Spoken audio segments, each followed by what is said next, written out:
What we're on to now is the One Planet sleeping bags. Now, One Planet make a massive range of sleeping bags, and they are mainly for overseas travel and bushwalking. They make everything from synthetic filled sleeping bags right through to goose and duck down filled sleeping bags. Usually the dearer you spend with sleeping bags, the warmer they get for the more compact they are. One thing with sleeping bags is sleeping bags don't make you warm, they keep you warm. So the more insulation, the more air it retains, and the better your body heats the air. What you've got with these sleeping bags now, and it's a question I get asked a lot, is can I join them together? You open a bag like this up now, like this, and you put one on top, somebody would have a hood on their face.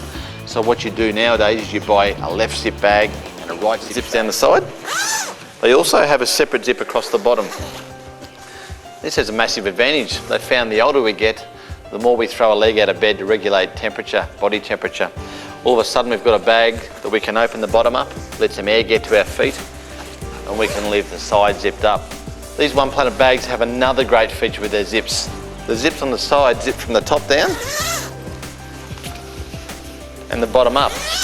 That means when you've got a sleeping bag down, you can take as much of that sleeping bag off your feet. The thickness of it is called your loft. The more loft you've got, the more warmth you've got and retention in air you've got underneath. The minute you stitch that flat, your insulation is collapsed, you lose your loft, and it becomes a weak point where the air your body's heading can escape through the seams. All of One Planet sleeping bags are inner stitch free. That's the first place we've stopped warm air escaping out of this bag. The second weakest point with warm air escaping on a sleeping bag is through your zips. Now, all One Planet bags have this thing, and this is called a baffle full of fill, and this baffle stops your warm air escaping out of the zips. All of One Planet sleeping bags in this case that have a hood, those hoods are designed to pull down nice and tight around your head to keep as much. The correct way to store a sleeping bag when you're not using it is to literally let it sit like this. We have people with ideas of stuffing them into pillowcases. It's a great idea.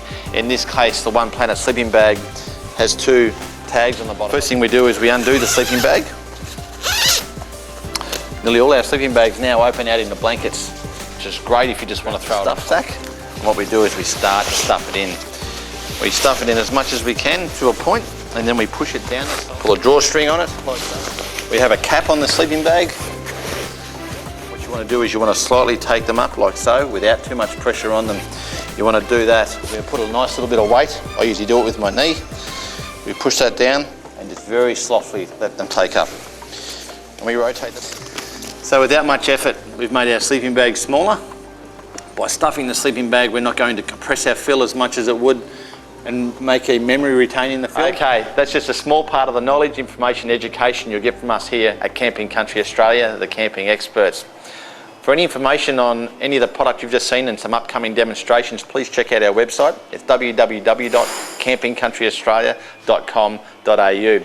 I look forward to seeing you in store here personally. Cheers from the Camping Guru. Just remember, camping, there's nothing like it.